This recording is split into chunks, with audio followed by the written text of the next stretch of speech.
What's going on, people? We are Tottenham TV here, back with another player ratings video. This time we have to Southampton away. Yeah. We have got beat 2-1.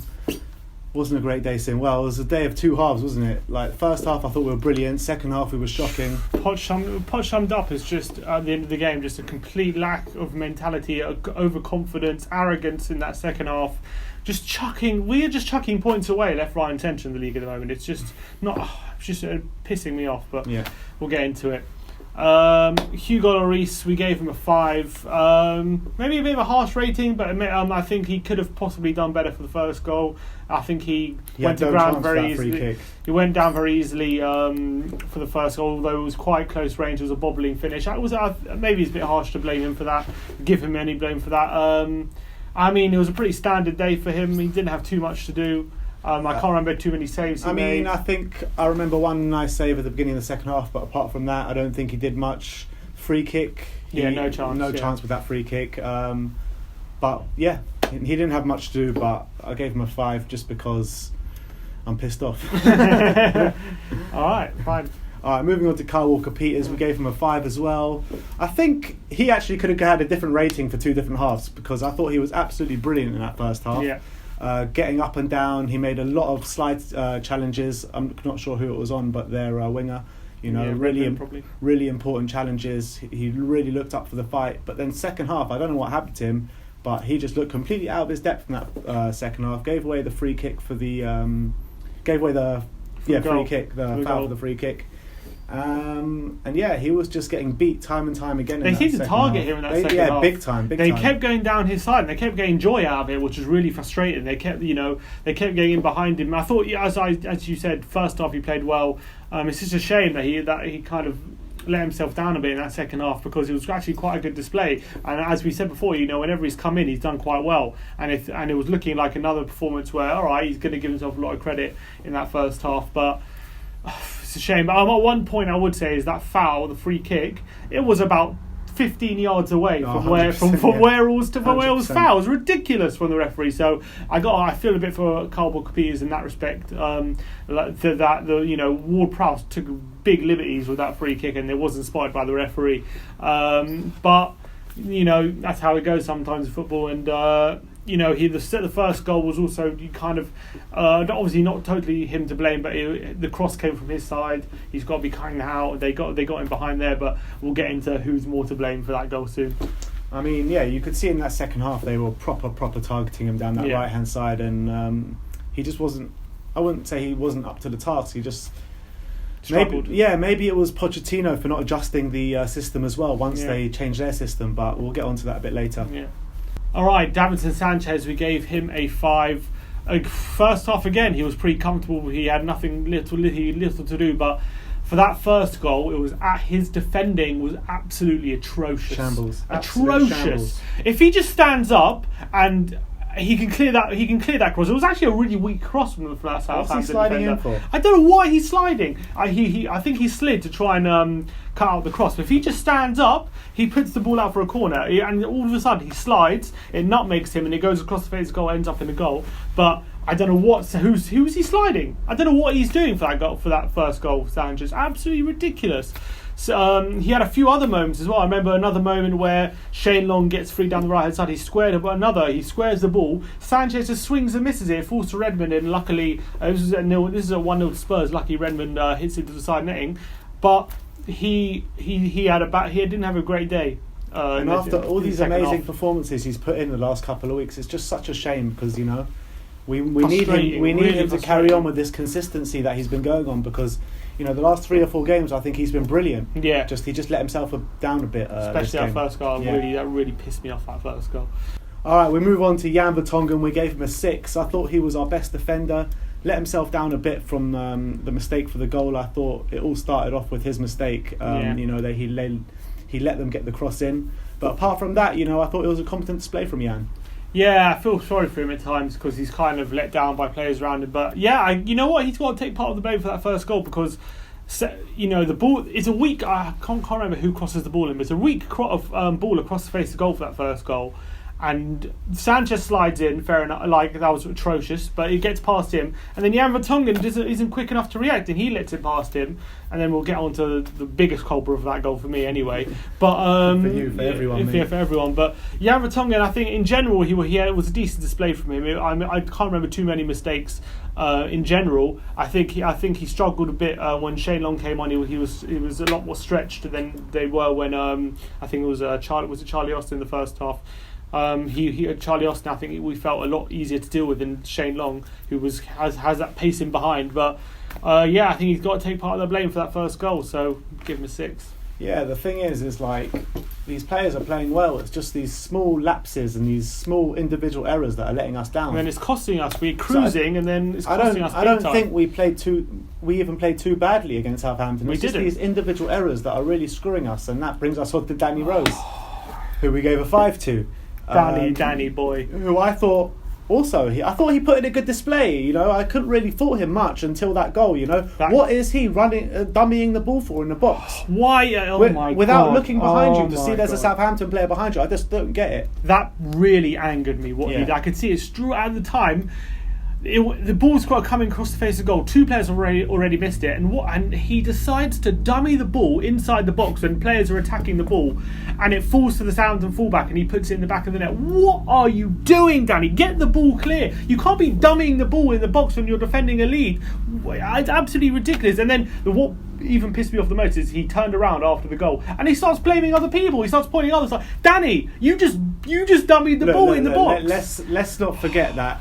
This wasn't just Rose's fault, this goal. There was other people to blame. 100%, Rose was the last culprit. Most important culprit, but the last culprit. There were many more culprits for that goal. Yeah, but I'm not taking anything away from Danny Rose's mistake, but you know he's putting his hands up because other people did make mistakes, but obviously the biggest mistake fell to him. I agree with you, but what I would say is at least the other players, their mistake was coming from their attempt to clear the ball. Yeah.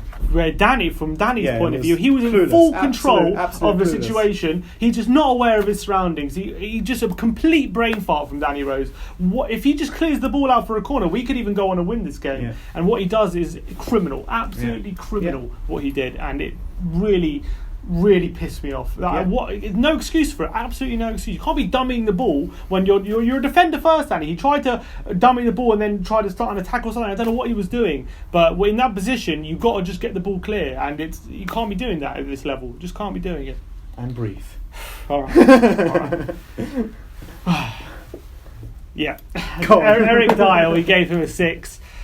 Pretty standard display from Eric. It was a decent showing, him coming back in the lineup, from injury. Yeah, for his first start back in a while, I thought it was a good display from him. You know, drifting from defence to midfield. I thought he did a good job in midfield.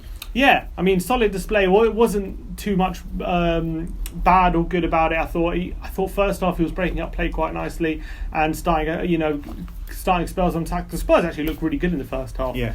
I think I can't remember too much from his passing range to remember. I don't think he was doing some of those long diables that we can get used to sometimes. But he's just easing his way back into the first team. So I think we're going to need him from now to the end of the season. I felt that we were missing a Winks next to him because he was doing such a great job breaking down the play, and it needed that player next to him to do those quick passes and moves. Yeah. So it was unfortunate for Dier, but I thought all in all he was okay. He was okay, just 6. But go on.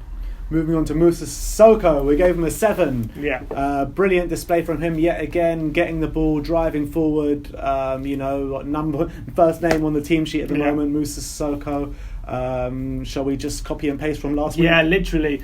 Again, all over the place. I felt like he was actually trying to back up Kyle Walker-Peters a lot as well, especially in that second half. Yeah. He I felt like he took on a lot of responsibility down there. He does that sometimes, drifts off to the right, when Trippier's not defending well, or to cover the fullback. Or Kyle Walker-Peters. Yeah. He can do enough running for 3 different players, never mind 2. Yeah, and he's so good at those surging runs forward. He's so hard to stop. I thought, again, a really good display from Sissoko. No, can't complain. I thought, the problem with someone like Sissoko is when we're trailing a match, he's not the kind of player you want when you're losing. But when when the game's level or close, or when you were winning, he's absolutely vital to the team. Like 1-0 up in Dortmund. Yeah, exactly. He was absolutely phenomenal. It's just a shame. It's just a shame that we were just let down by stupid moments at the back.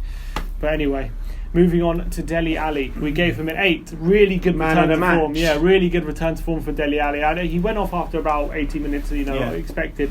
But I thought he was, especially in the first half, he was full of invention, full of creativity. He was doing nutmegs. He was creating chances. He set up about 3 or 4 chances for 2 or 3 chances for Harry Kane. I thought he did really, really well. I was quite happy with his performance, and he was showing what we were missing, because I felt like, especially in the Premier League for the past, I would say 5 or 6 games, we've really been lacking that creative spark. And we went 4 at the back again in this game. We brought Dele Alli back into the midfield, back into the attack, and hopefully he can have a very important part to play from now to the end of the season, because we're really going to need him. And he looked fresh. That was a good thing. It's a worry always. Are we rushing him back? Could he sit out for another?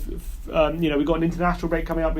Is it maybe he should just sit out that break and come back fresher? But he came straight back in the lineup, and I know we lost, but I think Poch's decision was kind of vindicated given Ali's performance. Moving on to Christian Eriksen, we gave him a 7. I thought it was a pretty good display from Eriksen. He hit the bar with that brilliant free kick. Yeah. He was trying to make things happen. He was creating chances, creating a lot more chances than he has in the last 3-4 weeks. So much better performance, and I think it was very much assisted from the return of Dele Alli. I thought Dele Alli is so unpredictable, and Eriksen's also pretty unpredictable, so it caused Southampton a lot of problems on the day. Yeah, I was happy with Eriksen. I think it was an improved performance. He created a few chances, especially in the first half. He created a couple. He created for Kane, and that great assist, I thought, in the second half for Kane, which Kane really should have slotted away with his left foot. He skewed over the bar.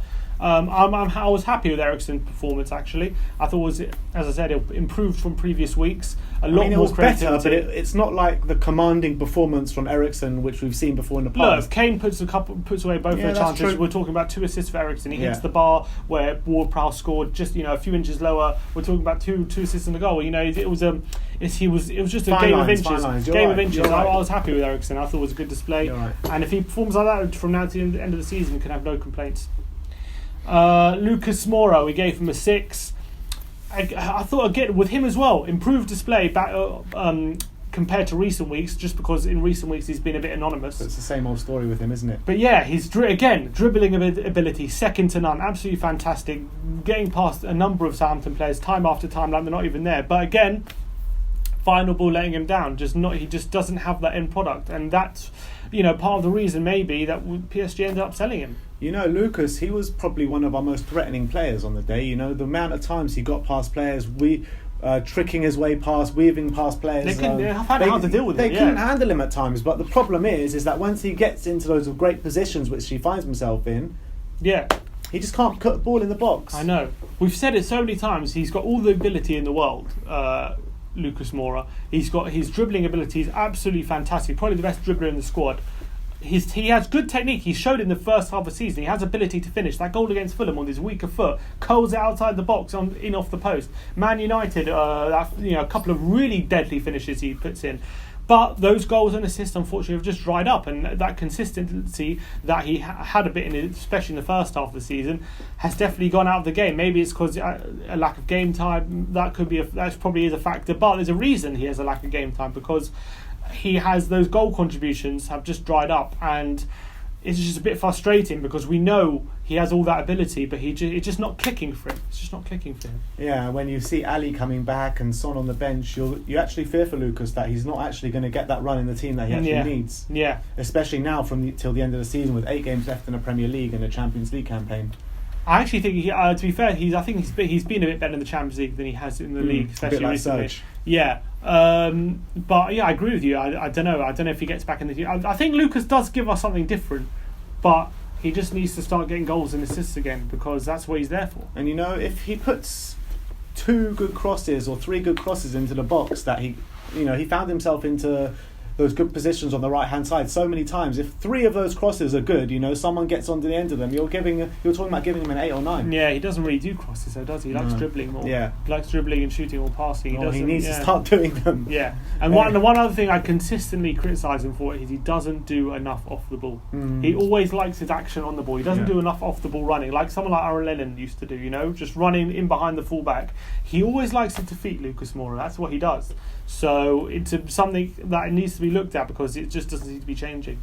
But all right, let's move on to Harry Kane. We gave him a 7. I thought it was It was a good display. It would have been brilliant if he put in all those chances that he had in the first half. You know, how many chances did he miss in that first half? So many. He missed 2 or 3 and one in the second, a big one in the second half as well. If Harry Kane puts them away, you know, you're talking about a 9 or a 10, but he doesn't.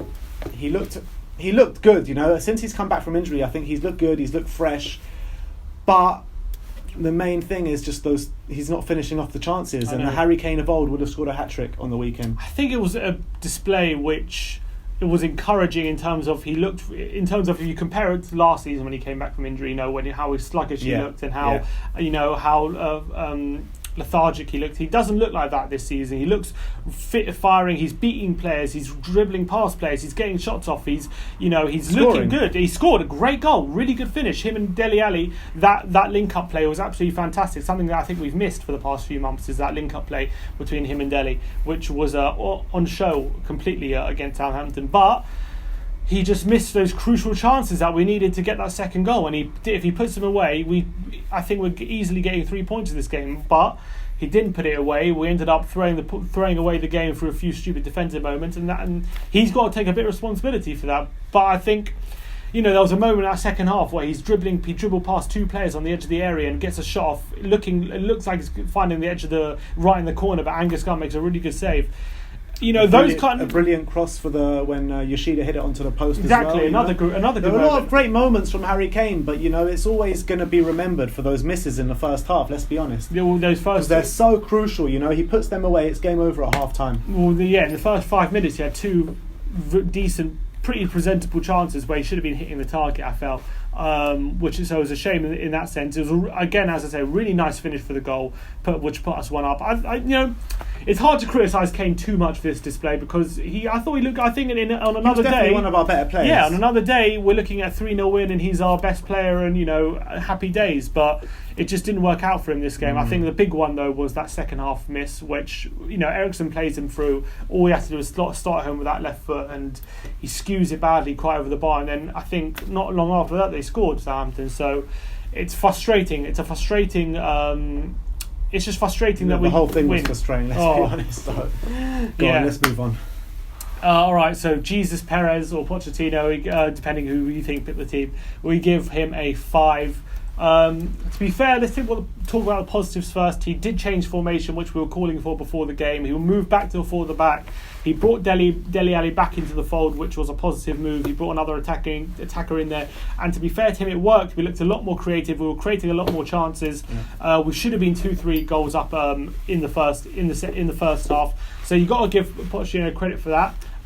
If the game finished on 45 minutes, you're talking about giving him like an 8 or a 9 as well. I thought, it was a good, from that sense, it was positive. He did well. I think he spotted that we were lacking creatively in recent weeks, and he brought in another attacking player, and we looked 10 times better, I felt. But you know, it's that same old story. You know, you don't react to when other teams make changes. You know, Southampton made that change at half time. They looked all the better for it. We didn't change anything at we didn't match or change the system as to they did, and you know, this happens a lot, and I think we kind of left the changes a bit too late as well, because I thought we were struggling from the off in the second half, and you know, these Poch or Jesus, whoever's making the changes, need to identify that a lot quicker than they do. Yeah, Southampton came out a lot fresher in the second half. They changed their formation, they changed a bit of personnel, got a bit more pace in behind.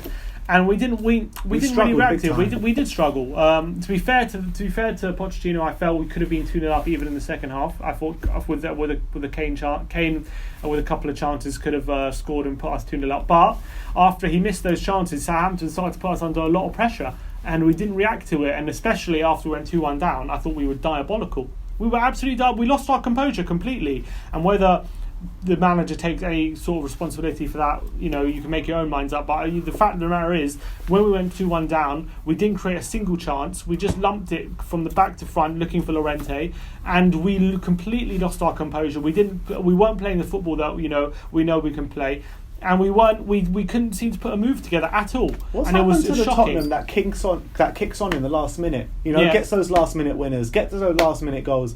Yeah, I know a couple of weeks ago we were getting last minute winners, but the performances were pretty much the same as they are now. I thought maybe this performance was a bit better, but I don't know, like 2 seasons ago, you know, if we were losing in the last 10 minutes, you would back us to win the game. Or at least we would be looking like we could get back in the game. We would look like we wouldn't just lose and you know, without a fight. Exactly. It's not. I'm not saying we didn't have fight. I think we had fight, but we just channeled it in the wrong directions. Like I think.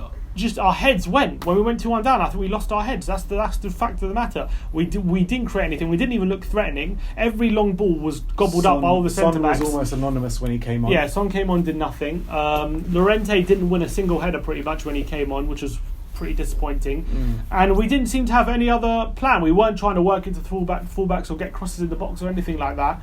It was really frustrating to see. Really frustrating that when we're losing a game, we didn't look like at all we were going to get back in it. And I don't know if it's an issue that we've had this season, but it was just really frustrating that we lost our heads like we did, because as we said, at 1-0, or even, you know, at the beginning of the first half, we were looking really good, really creative, creating a lot of chances, and a couple of really slack moments, especially for that first goal.